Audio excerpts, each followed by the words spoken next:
예, 제가 현재 살고 있는 아파트는 8월 초에 매도 계약한 상태이고요. 네. 예, 10월 달에 잔금을 치르면 저는 이제 무주택자입니다. 네. 예, 제가 궁금한 점은 제가 매도 후에 약간의 여유 자금으로 갭 투자로 투자를 하게 된다면 네. 요즘 경제적 상황에서 시기적으로 갭 투자를 해도 괜찮은 건지 네. 아니면 다른 방향으로 투자를 하는 게 나을지 어느 쪽으로 투자 가치가 잘 실현될 수 있는지가 궁금한 점이고요. 네. 제가 부동산 투자는 처음 해보는 것이라 좀 조심스러운 부분이 좀 있습니다. 네.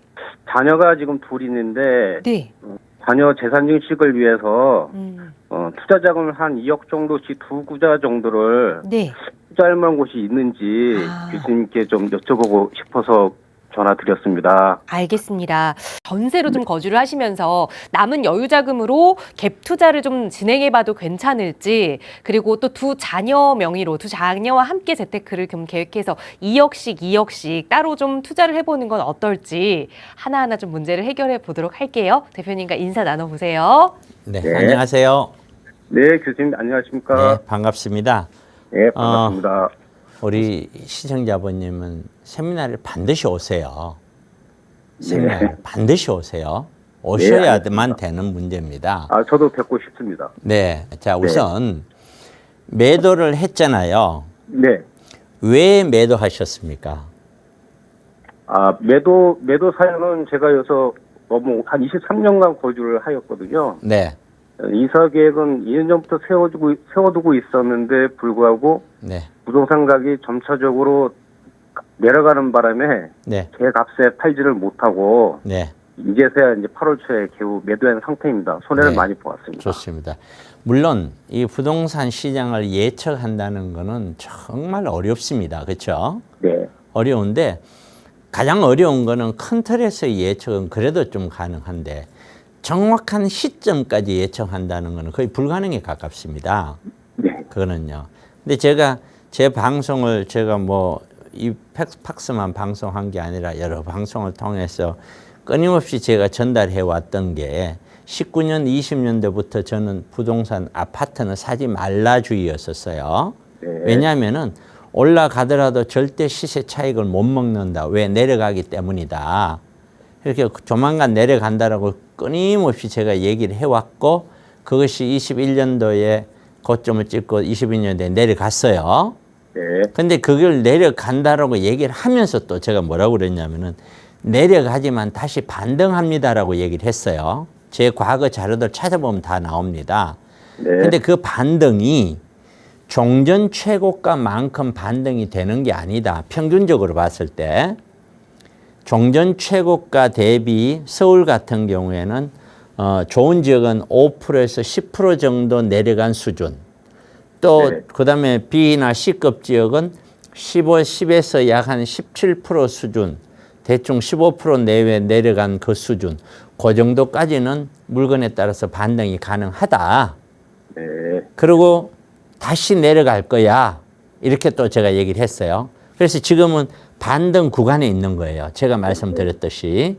그리고 이 반등 구간에는 최고점에서 팔지 못했던 사람들이 팔 수 있는 기회를 주는 거예요. 역으로 얘기하면 이 반등 구간에 들어가는 사람들은 장기적으로 보면 틀림없이 제 생각이 맞다면 전부 다 마이너스가 될 거예요. 이게. 네. 그럼 그것이 내년 되면은 다시 하향세가 갈 확률이 굉장히 높아요. 저는 그렇게 보고 있는 거예요. 그렇기 때문에 어쨌든 잘 팔았다. 개인적인 그렇나요? 어떤 그 23년간 살았고 그걸 이제 매도는 잘 했다. 이렇게 제가 설명을 할게요. 네. 그리고 매도를 하고 전세를 갔다. 이것도 잘 했다. 이것도 잘 했다. 그러면은 그다음에 이제 투자는 나머지 돈을 갖고 투자를 하는 거는 이게 이제 두 가지 형태가 있어요. 어떤 갭 투자 형태가 있고 갭 투자 형태는 이건 시세 차익을 목표로 하는 차익형 부동산이에요. 아파트나 재개발이나 재건축이나 뭐 이런 거 있잖아요. 모아주택이나 뭐 이런 것들은 갭 투자로 꼭 분류할 수가 있겠고 그 나머지는 수익형 투자가 있어요. 수익형 투자는 월세 나오는 투자예요. 그렇죠? 아, 네네네. 예, 이 두 가지를 가지고 우리는 투자를 해야 될 텐데 과연 지금 시청자분님이 가지고 있는 돈으로 갭 투자를 할 거냐? 그 이야기는 아파트를 살 거냐? 또는 뭐 재개발을 살 거냐? 또는 재건축을 살 거냐? 이런 문제가 하나가 있고 아니면은 오피스텔이나 뭐 아니면 상가나 사무실이나 이런 월세 나오는 형태로 살 거냐? 이 두 가지를 결정해야 되는데 네. 가장 중심인 것은 우리가 이제 전체 부동산 시장의 흐름은 아파트를 가지고 본다면 네. 아파트 가격이 상승 국면에 있었을 때는 이 수익형에 대한 투자가 이런 아파트와 같이 높은 수익률을 보장해 주질 않아요. 네. 그렇기 때문에 아파트 투자가 좋아요. 네. 물론 아파트와 같은 말로 재개발, 재건축이 같은 말이에요. 네. 전부 다 갭 투자 형태니까 아파트가 올라가면 재개발 프리미엄도 올라가거든요. 네네. 이게 그런데 아파트가 조정기에 들어오면은 이때는 아파트 사면은 마이너스고 재개발도 마이너스고 다 마이너스예요. 더 떨어져요. 네. 프리미엄 자체가. 그러면 이 시기에 유효한 거는 수익형 부동산이에요. 월세 나오는 거. 월세 나온 수익형 부동산은 떨어지는 것 없잖아요. 월세 그대로니까. 그렇죠? 네네. 월세만큼은 예를 들어서 2억으로 한 달에 뭐 네. 80만 원, 100만 원을 받는다. 그럼 1년에 1,000만 원씩은 수입이 계속 1년에 1,000만 원씩은 올라가는 거하고 똑같잖아요. 네.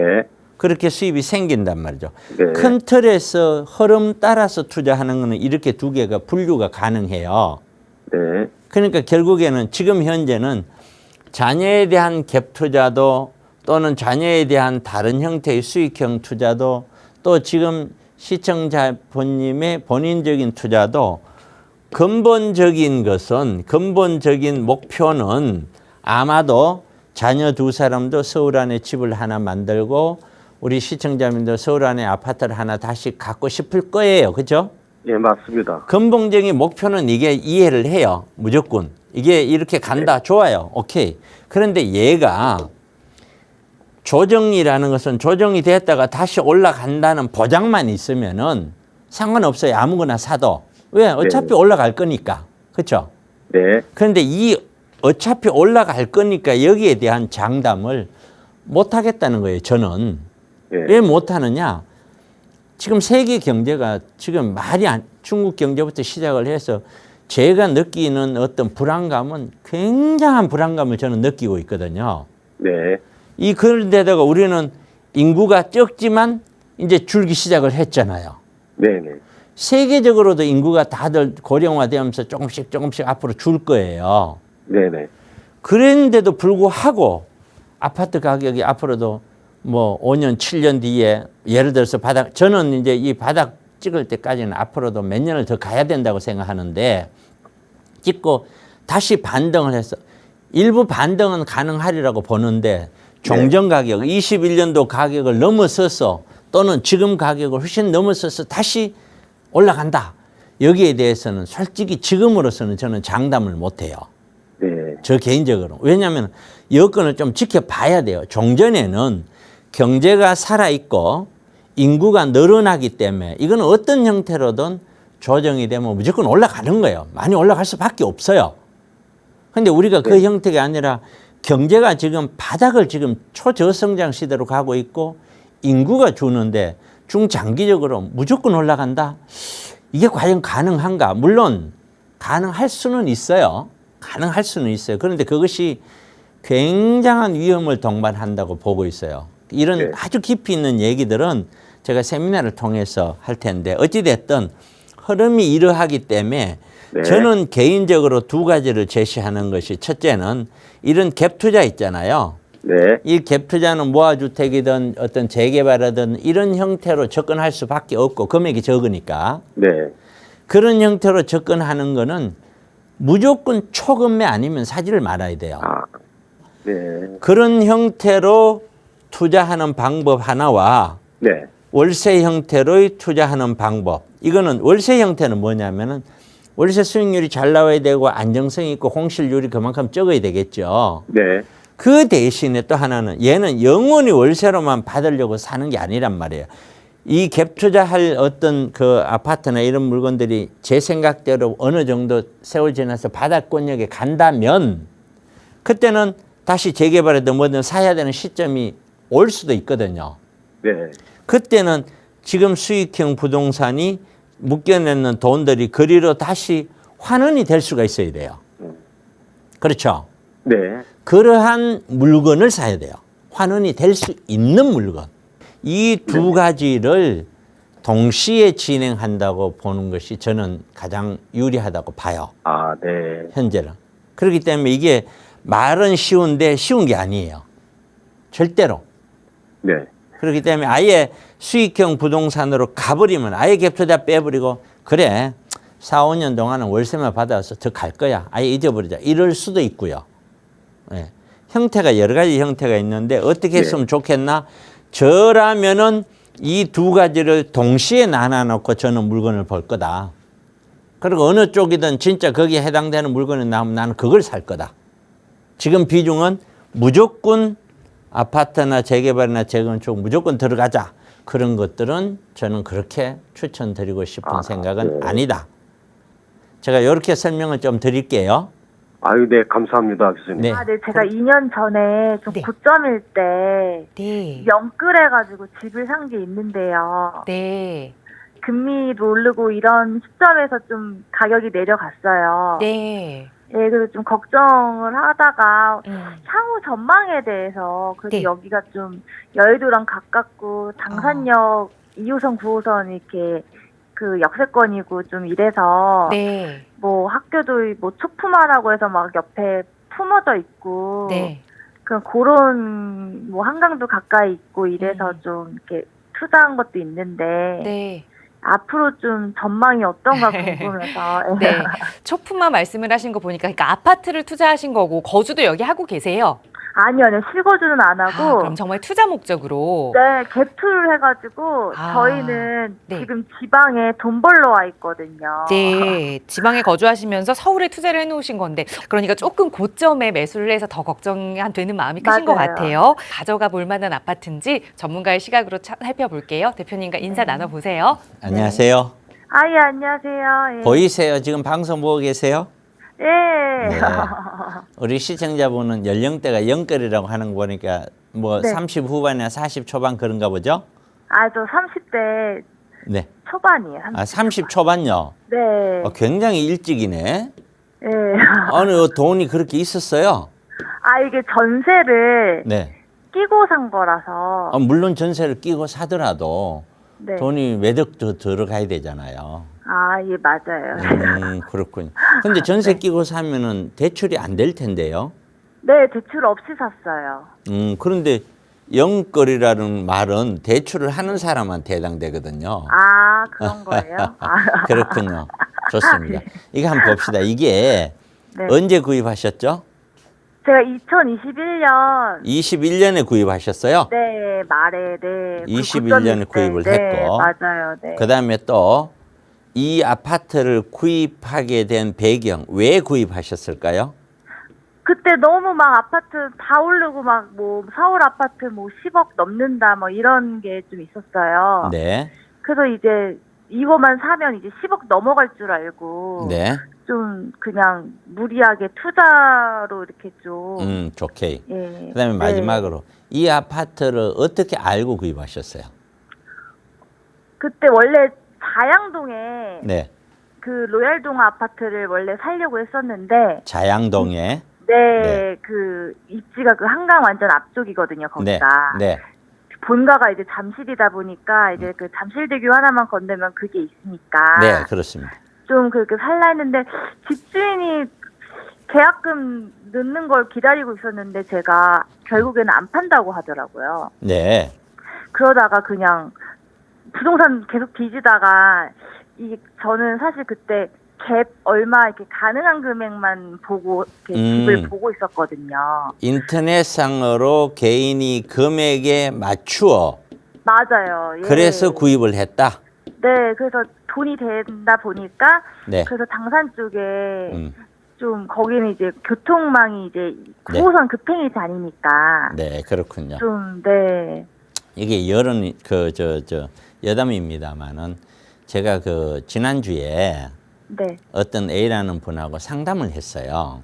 예. 이분이 상담을 했는데 나름대로 뭐 유명한 사람한테 추천을 받아서 아파트를 샀다고 그래요. 아. 그런데 제가 봤을 때는 그거는 절대 사지 말아야 될 아파트예요. 아. 추천을 받았다는데 도대체 이걸 왜 추천해 줬는지 이해가 안 돼. 절대 나는 쳐다보지도 않는 그런 아파트를 추천받았더라고요. 아. 근데 그분이 이제 샀는 시기는 이제 지금 우리 시청자분보다는 조금 일찍 샀어. 대출을 안고 있어요. 네. 오르기는 올랐는데 지금 네. 다시 떨어졌잖아요. 아직은 샀는 가격보다는 높아요. 그런데 내가 지금 빨리 팔아라고 그랬거든요. 문제는 뭐냐? 네. 팔려야 팔죠. 아. 팔고 싶어도 팔려야 팔잖아요. 아, 그렇죠. 예. 문제는 이런 거예요. 이렇게 가격이 올라갔다가 내려오면 말이에요. 예. 이렇게 써놓았어요. 이 지점에 만약에 7억이고 이 지점에 7억이면은 네. 올라갈 때 7억은요, 살 사람이 줄 수 있어요. 내려올 때 7억은 이거는 운이 좋은 사람만 팔려요. 이게 왜 그러냐면은 심리가 식어버린 거예요. 내 마음이 식어버린 거예요. 자, 이 본인이 있는 얘기를 쭉 들었고요. 네. 우선 어떤 이 투자에 대해서 어떤 결과가 미래를 예측하려면은 네. 과정에 대한 설명이 있어야 되잖아. 그렇죠? 그 과정에 대한 설명부터 먼저 보자고요. 첫째, 이 아파트를 선정을 했는 아파트 투자를 선택을 하게 된 이유, 내 돈에 맞추어. 네. 이거는 말이 안 맞는 거예요. 첫째, 그렇죠? 왜냐하면 제가 이렇게 설명을 드려야 나중에 네. 다시 투자를 하더라도 올바른 투자를 할 거 아니에요. 그렇죠? 예. 그래서 그런 거예요. 돈에 맞추어서 투자한다는 건 맞지 않는 거예요. 아, 그렇죠. 이게 내가 신발을 사러 가는데 돈에 맞춰서 신발 산다고 내 발에 편한 게 아니잖아요. 그렇죠? 네. 정말 내 발에 편한 디자인을 또 그런 거를 정말 어떻게 보면 골라서 내가 잘 사면 정말 신발 잘 샀다 하면 이거는 5년, 10년, 15년 신는 거예요.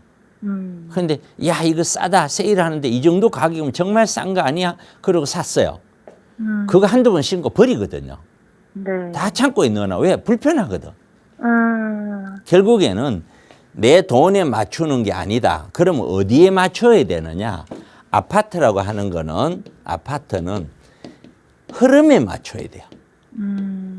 흐름에 맞춰야 돼. 이 흐름에 맞춰야 된다는 게 무슨 말이냐면은 아파트 가격이 올라갈 때 있잖아요. 지금 30대 뭐 초반, 중반 이런 분은 잘 모르시겠지만 이제 최근에 한번 경험을 한 거예요. 2015년부터 시작을 해서 21년까지 무려 한 7년 동안 가격이 반등하고 상승을 했거든요. 네. 요 구간을 우리 시청자분 한번 경험을 한 거예요. 그런데 과거에 말이에요. 어떤 일이 있었냐면은 01년도 2001년부터 2007년까지 7년 동안 똑같이 상승을 했어요. 물론 상승폭은 좀 다르죠. 이번에가 상승폭이 오히려 더 컸어요. 제가 보는 눈에. 왜 컸느냐? 코로나 때문에 돈이 더 많이 풀려서 더 많이 올라간 거예요. 마지막에. 그래서 그때 당시 그 올라갔다가 고점을 2007년도 찍고 그 다음부터는 2014년까지 무려 7년 동안 조정을 받은 거예요. 그 조정을 받았을 때 A급 아파트라는 강남에 있는 아파트도 전부 최고점 대비 40% 이상 떨어졌어요. 이게 엄청나게 떨어졌죠. 예. 그러면 강북이나 이런 데는 그거보다 덜 떨어졌어요. 왜? 덜 올랐었거든요. 많이 오른 거일수록 더 많이 떨어진 거예요. 자체가. 그런 현상을 저는 이제 20여 년 가까이 이제 부동산 하다 보니 경험치가 저는 갖고 있잖아요. 그죠? 네. 그리고 그때 상황이 그때도 영끌이라고 표현하지는 않았지만 영끌 부류가 있었어요. 지금의 연세가 53세, 4세 전후 가까이 되는 사람들. 그런 분들이 투자를 실패를 해서 그 사람들이 힘들어하는 과정을 저는 다 봤단 말이에요. 그런 거. 그리고 무엇이든 그래요. 우리가 그게 학교 다닐 때 그런 것 얘기 들어봤었을 거예요. 뭐 한계 효용 체감의 법칙 이런 말 들어봤죠?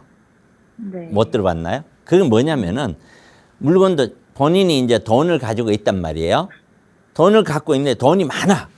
그럼 아파트 하나 샀어. 좋아. 2개 샀어. 좋아. 3개 샀어. 좋아. 5, 6, 7, 8개, 9개 계속 아파트만 살까요? 절대로 그렇게 안 사요. 왜? 내 마음이 돈이 없어서가 식상하는 거예요. 그 다음에 또 하나는 아까 그런 얘기 했잖아요. 이것저것 전부 다 서울 아파트 전부 다 10억 다 올라가니 뭐네. 사실상 다 올라갔어요. 이 아파트도 10억까지 올라갔다고요. 이게. 올라가는데 문제는 올라가는 것이 문제가 아니라 그게 올라가고 나서도 버틴다는 보장이 없잖아요. 아, 그걸 버텨내려면은 계속해서 그 가격에 사주는 사람이 계속 있어야 버티는 거예요. 맞죠? 네. 그런데 어느 누군가가 더 이상 이거는 문제야. 사는 사람 입장에서도 올라가면 갈수록 야 이거 너무 비싸. 근데 겁이 나서 못 사겠어. 왜 겁이 나겠어요? 혹시나 떨어질까 봐. 그러면 가면 갈수록 수요는 줄어들 거 아니에요. 그렇죠? 네. 그런데 그게 어느 걱정까지 딱 가면은 딱 하루 사이로 딱 스톱되면서 바로 거래가 사라져 버리는 거예요. 예. 그게 이제 아파트의 투자거든요. 그러니까 흐름에 맞춰서 할 때는 올라갈 때는 너도 나도 할 것 없이 다 올라가요. 누가 많이 올라가냐, 적게 올라가나, 먼저 올라가나, 늦게 올라가나의 차이예요. 내려올 때는 어떨까요? 너도 나도 할 것이 다 떨어져요. 지금 최근에 서울에 있는 아파트들이 고점 대비 떨어지지 않은 아파트 하나도 없다라고 보시면 돼요. 한 개도 빠짐없이 다 떨어졌다고 보면 돼요. 왠지 강남이나 좋은 지역은 안 떨어졌을 것 같고 막 그런 느낌 들죠? 안 그래요? 그렇지 않습니다. 네. 근데 제가 제 방송을 얼마나 보셨는지 모르겠는데 제 유튜브나 방송을 보시면 알겠지만은 제가 벌써 하면은 4, 5년 전부터 지금부터 한 2019년인가 18년, 19년 그때부터 제가 아파트 위험하니까 이제부터는 아파트 사면 안 된다라고 얘기를 했었거든요. 왜? 올라가도 떨어진다. 떨어지고 나면 내가 남는 게 없다. 그런 이야기를 계속 해왔고 또 뭐라고 얘기했냐면 정말 올라갔다가 떨어지는데 확 떨어지는데 그러다가 다시 반등할 거다. 그런데 그 반등할 때 전 고점을 넘어가지는 절대 못한다. 그런데 전 고점이 예를 들어서 10억이다. 그러면은 어떤 아파트는 10억으로 갔던 것이 올라와서 만약에 5% 같으면 9억 5천 또는 9억까지 회복하는 아파트가 있는 반면에 또는 9억이나 8억 5천을 회복하는 아파트가 있고 또는 8억 5천이나 8억이 회복하는 아파트 이 종류가 나눠져요. 그럼 저는 이제 개인적으로 내 마음속에서 1군, 2군, 3군으로 보거든요. 네. 그게 뭐 강남에 있으면 1군이고 강북 그게 아니에요. 강남에 있는 엄마 아파트 아시죠? 예. 엄마 알아요. 아파트 얘기 들어보셨죠? 예. 엄마 아파트는 제 마음속에서 3군이에요. 3군. 2군에서 3군에 속해요. 투자의 가치가 그만큼 없다는 뜻이에요. 이게. 강남에 있다고 다 투자 가치 있는 거 아니에요. 투자 금액 대비 얼마만큼 마진이 잘 생겨날 수 있느냐. 그게 투자 가치죠. 어디 있느냐가 아니라. 그래서 흐름을 거의 꼭지점에 정말 위험하다고 누누이 제 개인적으로 얘기했던 그 시점에 샀다. 그것이 첫 번째 실패. 그 다음에 두 번째는 아파트 선정 과정에서 돈에 맞춰서 선정하는 게 아니에요. 선정을 하더라도 정말 이 아파트가 이 정도 돈을 가지고 이 아파트를 샀을 때 이 아파트의 미래가 정말 괜찮을 거야. 이 아파트는 어떤 비전이 있어 하는 그런 게 있잖아요. 그렇죠? 네. 예상되는 비전. 그거를 봐야 되거든요. 이거가 비전이 있더라도 흐름에서 안 맞으면 사면 안 돼요. 네. 흐름이 1번이에요, 무조건. 일단 흐름에 맞고, 그리고 비전이 있는 걸 선택을 하는 거예요. 네. 그리고 세 번째는 뭐냐면은 내 수준에 맞게, 이게 이제 내 돈이에요. 너무 무리하게 대출하지 않고, 네. 요 세 가지거든요. 그런데 지금 우리 시청자분님 보면 흐름에서 일단 제 생각하고 틀려졌고, 네. 그다음에 이 아파트의 미래는 이제 이 아파트도 이제 나이 들고 늙었잖아요. 예. 그러면은 얘가 재건축이라는 것을 해서 신축으로 싹 태어날 수 있으면은 좋잖아요. 예. 근데 재건축을 하려니까 재건축을 하기 위해서는 주민들이 그 아파트에서 아파트를 땅하고 다 내놔놓고 주민들이 하는 사업이니까, 네. 그리고 그 건축하려면 비용이 들잖아요. 네. 그런 비용들을 빌려와서 이자를 줘야 될 거 아니에요. 네. 공짜로 먼저 건물 해주고 나중에 돈 내라 하는 회사 없잖아요.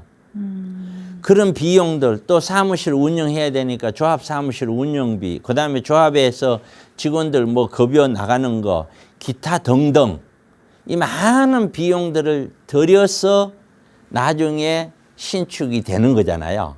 네. 근데 그 신축이 되었을 때 여기 있는 주민이 예를 들어서 300명인데 나중에 지었더니 한 600세대를 지을 수 있더라. 그래서 300세대를 주민이 들어가고, 그리고 300세대를 일반한테 팔아도 되더라. 그러면 그 팔았는 돈으로 이 경비 비용을 많이 충당이 되죠. 네. 그런데 예를 들어서 지금 300명인데 나중에 지었더니 300세대밖에 안 나와. 그러면 비용은 주민이 다 내야 되죠. 네. 그렇게 되면은 내가 돈 다 내고 내가 다 해야 되니까 사업을 쉽게 하자는 사람들, 나 돈 없어 나 못하는 사람도 많을 거 아니에요. 아. 그런 걸 전자를 뭐라 그러냐면은 이 단지는 사업성이 좋은 단지, 후자를 뭐라 그러냐면 사업성이 별로 안 좋은 단지, 이렇게 설명하는 거예요. 그러면 사업성이 있는 단지여야 되는데 이게 아니거든요, 얘는. 사업성이 없어요, 막말로. 그리고 입지를 봤었을 때도 얘는 여기에서 2호선이나 9호선 여기에서 멀어요. 너무 멀어. 이게. 걸어서 다니더라도 이거는 뭐 10분, 15분 걸어야 돼. 네. 이게 너무 멀단 말이지, 이거는. 아. 그러니까 역세권 아파트 해서 5분, 7분 안에 있는 아파트하고는 다르단 말이죠. 아. 그런 점에서 보면은 이 아파트가 가지고 있는 흐름, 내용물, 입지, 기타 등등 봤을 때 내세울 게 없는 거예요. 그러기 때문에 다른 아파트 다 비쌀 때 얘는 그나마 덜 비쌌던 거예요. 그래서 우리 시청자분은 돈하에 맞춰서 갈 수 있는 아파트였던 거예요. 그러니까 결국에는 미래 가치가 큰 아파트가 지금 못 올라가고 있는 아파트가 아니고 미래 가치가 없는 아파트였기 때문에 못 올라갈 수밖에 없는 아파트였던 거지. 아. 그러니까 결국에 얘는 결론은 앞으로 그러면 흐름이 상승을 해서 계속 서울시가 전부 다가 상승이 된다. 그럼 얘도 상승이 되겠죠. 아. 그렇더라도 다른 것보다는 상승폭이 줄겠죠. 그러면 다 내려온다. 그럼 얘도 다 내려오겠죠. 예. 근데 저는 여기 상담하고 있는 저는 개인적으로 누누이 몇 년부터 얘기했듯이 앞으로는 내려갈 거라고 보는 사람이에요. 올라갈 거라고 보질 않아요. 네. 올 하반기까지는 반등이지 상승이 아니에요. 그래 지금 반등의 거의 끝점 가까이까지 왔어요. 네. 요 가을 지나면은 가격이 다시 서서히 횡보를 하거나 다시 떨어질 확률이 높고 내년부터는 저는 무조건 떨어진다고 봐요. 이게 내년에 뭐 초가 될지 중반이 될지 하반기까지 가지 않을 거라고 나는 보거든요. 네. 그러고 떨어진다고 보는데 그거 떨어지면은 이제는 떨어지다가 또 약간의 반등은 또 하겠죠. 네. 근데 그때 또 사람들이 바닥권이라고 생각할 거예요. 근데 그게 바닥이 절대 아니에요. 제 생각이에요. 네. 제 개인적인 생각은 예. 앞으로도 최소한 4년, 5년 이상은 더 내려갈 거예요. 저는 그렇게 봐요. 여러 가지 왜 그렇게 보는지에 대한 설명은 우리 그 혹시라도 필요하면 세미나에 오시면 제가 자세히 설명을 드릴게요. 제가 했던 이야기가 제가 잘나서가 아니라 지금까지 제 자료를 찾아보면 몇 년 전에 했던 이야기들이 나오거든요. 한번 봐보세요. 제가 했던 얘기하고 맞는지 틀린지. 아마 확인이 되실 거예요. 그렇기 네. 때문에 저는 떨어질 거다라고 보기 때문에 이 아파트는 어떻게 해야 되겠냐. 하루라도 빨리 지금이라도 정리를 하라는 거예요. 하루라도 빨리. 이해 가시나요? 이거 더 많이 데미지가 있고 나서는 그때는 충격이 더 올 거 아니에요. 만약에 그렇다면은 네. 그럼 답이 없잖아요. 그 다음에 또 혹시라도 만약에 엄청나게 올라간다 칩시다. 다시. 네. 그럼 얘가 15억 이렇게 13억 15억 간다고 가버리면 다시 11억 12억 만약에 간다면 네. 그러면 강남에 있는 아파트는 모조리 다 30억이 넘어가겠죠. 그 다음에 강북에 여기보다 좀 더 좋은 아파트는 모조리 다 20억대 가겠죠. 그게 가능하냐라는 거예요. 불가능하다는 거지, 저는. 그래서 제 개인적인 생각은 지금 잃어버린 거를 가슴속에 담지 말고 네. 경험이다 생각하고 하루빨리 정리하고 네. 그런 상태에서 남들이 올라간다고 하든 내려간다고 하든 무시하고 조금 지켜보라는 거예요. 그리고 제 세미나에 와서 제 얘기를 좀 들으라는 거예요. 그렇게 하면은 분명히 세월 지나고 먼 훗날 정말 그때 그 사람이 그 얘기했는 게 내 인생에 정말 중요했고 정말 소중했다는 거를 느낄 거라고 저는 확신해요. 저기 방배동 네. 대우 효령 아파트를 지금 갖고 있는데 네. 지금 내년 6월 달이면 2년이거든요. 제가 갖고 있는데 네. 진짜 가격이 너무 많이 떨어지고 또 지금 전세를 주고 있는 상황인데 네. 역전세도 사실은 살짝 급등이 되고요. 네. 그래서 이걸 갖고 있어야 될지 아니면 손해를 좀 보고서라도 팔고 네.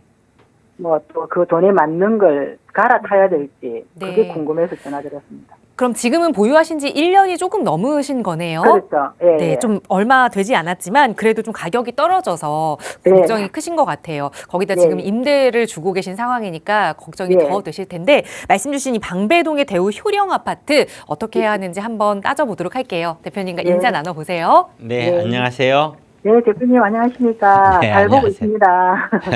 이거 언제 구입하셨어요? 22년 6월요. 22년 6월요? 예, 예. 6월 달에 구입하셨네요. 22년 6월이면 가격이 꺾였었을 때 아니요, 지금 최고점에 지금 샀습니다. 그럼 21년도에 최고점 찍고 어떤 아파트들은 거래가 없으면은 네. 최고점이 이때까지도 유지되는 시점이에요. 네, 네, 그런 건데 이때 구입을 하셨고. 네, 자, 제가 이 방송 보고 계시죠? 예, 예. 네, 제가 그림을 하나 그릴게요. 네, 이게 1980년대, 얘가 85년이라고 생각하세요. 예, 예. 요거 90년이에요. 예, 그리고 이게 서울의 아파트 그림이에요. 예, 그리고 요가 96년이에요. 96년, 97년. 예, IMF 왔죠? 예, 예. 여기가 2000년이에요. 예. 2001년으로 할게요. 2001년. 90년 가격과 2001년 가격이 거의 같아요. 예, 예. 자, 그러면은 요때부터 회복을 조금씩 하는데 요때부터 가격이 올라가요. 쫙. 예, 그리고 여기 07년도에 되고요. 예, 그리고 다시 내려와요. 14년. 예, 다시 올라가요. 21년. 그리고 1년 9개월 조정을 받았어요. 예, 예, 제가 여기 서울에 있는 아파트 그래프예요. 예, 자, 그러면은 우리가 생각해 봐야 될 게 첫째. 종전에 90년대도 조정 한 받았죠. 예. 1년 10개월 만에 반등을 했냐 이거예요. 무려 10년 걸렸죠. 예, 여기 되고 2007년에서 14년까지 떨어졌죠. 예, 예. 그러면은 여기서 떨어지는 구간 요때도 예. 7년도에서 8년도, 9년도에 가서 예. 다시 종전 2007년도 가격을 올라갔냐 이거예요. 아, 무슨 말씀을 드리고자 하면 이거는 정답이 있는 건 아니에요. 예. 흐름이라고 하는 거는 내 혼자서 결정하는 게 아니고 예. 전체 투자자들의 마음이 결정을 하는 거야. 예.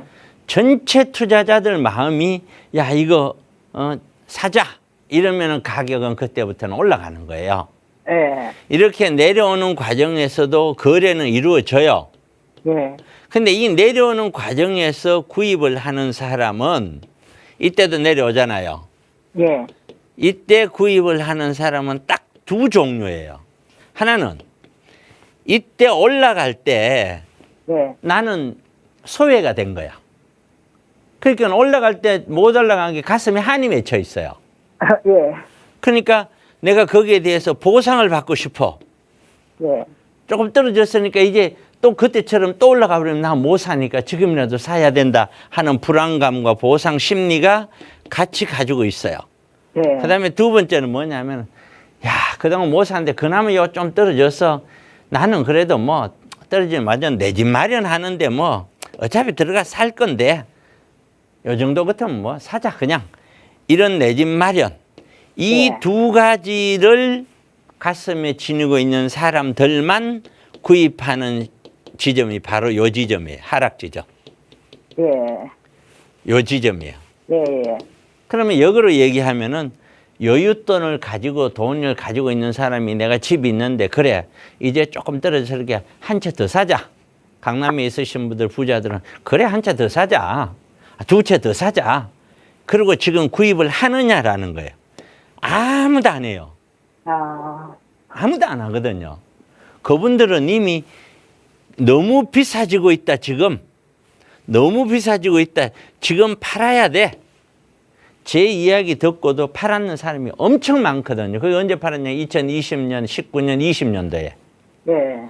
팔고 나면 올라가잖아요. 예. 예. 올라가더라도 그때 팔아야 그 다음에 내려올 때 금방 내려와 버리거든요. 예. 나는 못 파는 거거든. 저도 개인적으로 집이 두 채 있다가 위례신도시 아파트 팔았단 말이에요. 예. 가격은 올라가고 있는 중이에요. 그런데 왜 파느냐? 올라가고 나면 그 다음에는 살 사람이 없는 거예요. 예. 그럼 나는 묶이는 거야. 무조건 1가구 2주택으로. 예. 꼼짝마는. 그러니까 빠져나와야 되는, 적게 덜 먹고 빠져나와야 되는 시점이 여기라는 거예요. 예. 그러니까 여기가 매도거든요. 항상. 그러면은 매수는 언제냐면은 바닥 가기 전에 여기가 매수거든요. 예. 바닥 지나버리면 내가 마음대로 고르지를 못하니까.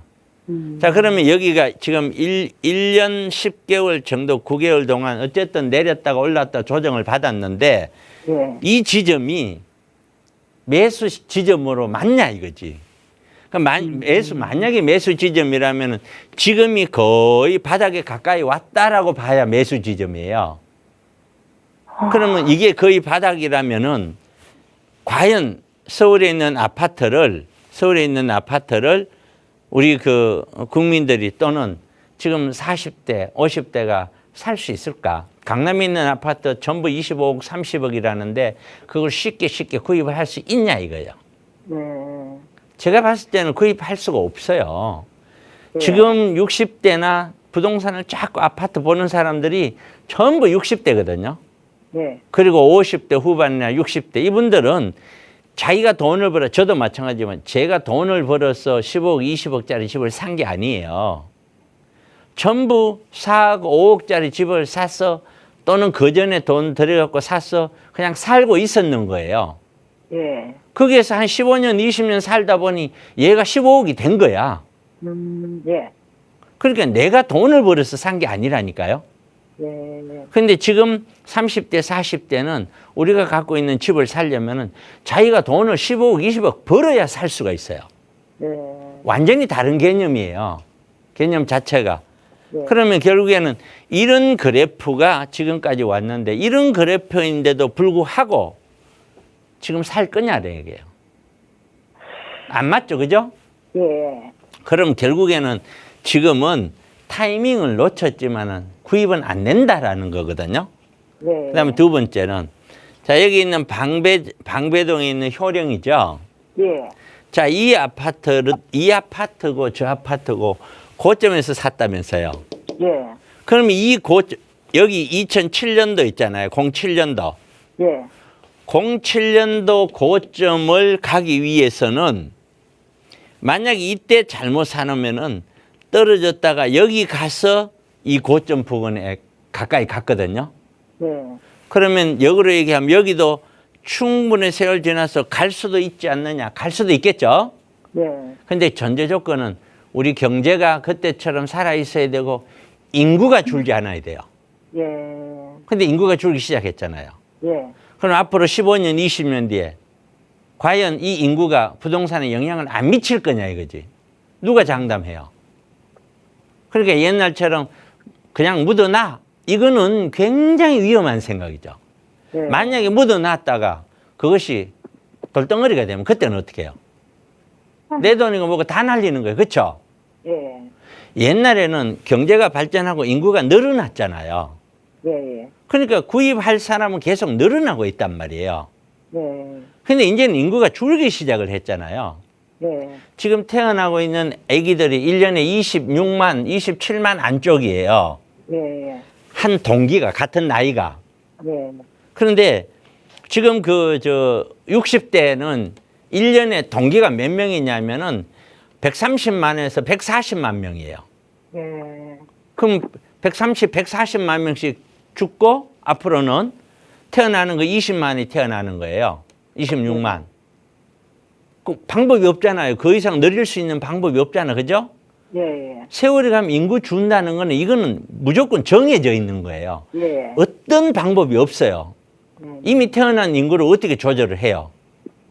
그렇죠? 예. 그럼 그런 상황인데 이 아파트를 저는 그런 거예요. 이제는 아파트를 장기적으로 목적으로 던져놔. 이건 안 맞다는 거예요. 예. 흐름을 봐야 된다는 거지.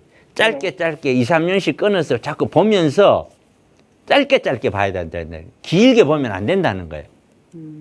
그러면 지금 만약에 떨어졌다. 장기적으로 봤다. 안 됐다. 그러면은 완전히 답이 안 나와버리는 거죠. 자, 그래서 첫째, 흐름상으로 봤었을 때 구입 자체를 잘못했다. 구입 자체를 잘못하면 이건 방법이 없다. 그래서 제가 오늘 또 얘기했지만 저는 아파트를 볼 때 가장 중요하게 여기는 것이 흐름이에요. 가장 중요한 것이 흐름이에요. 흐름을 잘못 이해를 한 것 같다. 예. 그런데 그 가격이 빠졌죠. 근데 이제 선택을 해야 되는 거는 더 빠져도 괜찮으냐. 그러면 갖고 가는 거고. 더 빠지면 안 된다 하면 지금 가격에서도 털어야 되는 거고. 더 올라갈 걸 생각하지 말고 항상 투자는 위험을 먼저 생각하시라고 저는 말씀을 드리거든요.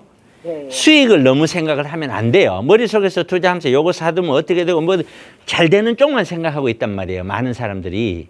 그렇죠. 저는 절대로 그렇게 설명을 안 해요. 내한테 오는 고객들은 항상 안 좋은 쪽도 같이 설명을 하거든요.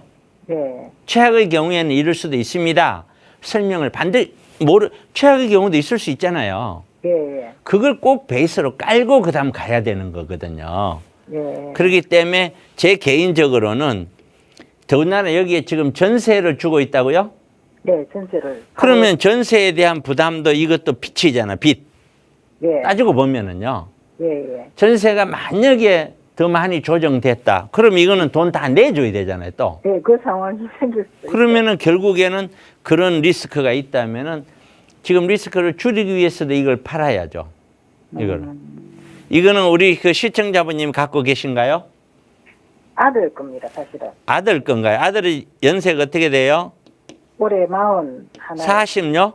예. 그러면은 이 젊은 나이에는 아직 돈이 많은 게 아니잖아요. 예. 돈이 많은 거 아닌데 시큰 버려서 여기다가 가격 내려가 보면 다 까먹어 버리잖아요. 예. 그러니까 이거는 무조건 스톱 시켜야 돼요. 가격이 올라가는 한이 있더라도 스톱 시켜서 일단 정리부터 해놔야 돼요. 무조건. 예. 정리부터 그러니까 내 주머니에 돈이 빠져나갈 구멍을 다 털어 막아놔야 된다는 거예요. 예. 막아놓고 그다음 단계에서 살펴봐야 돼요. 그래 놓고 그다음에 구입하는 거는 예. 아니 흐름 자체가 이런 흐름인데 어디 가서 뭘 사더라도 예. 그 흐름에서는 다 약간의 차이는 있지만 같이 가는 거거든요. 예. 그러면 지금은 사야 될 시기 아니잖아요. 그럼 기다려야죠. 네. 충분히 기다려도 된다. 지금은 어느 지역에 살까가 아니라 무조건 기다려라. 네. 저도 개인적으로 내년 정도 되면 저도 이제 1박 1주택 비과세를 받으려고 신축주택에 들어간 지 1년이 됐거든요. 네. 매도할 생각이에요. 아, 지금 생각이에요. 그럼 매도하면 그다음 어디 가서 살 거냐? 저는 전세 살 생각이에요. 네. 저는 개인적으로. 굳이 아파트를 살 생각이 없어, 오늘 현재로서는. 그렇기 그럼 더 때문에, 기다려도 된다는 말씀이시다. 그렇죠. 돈을 벌기가 얼마나 힘듭니까? 그죠?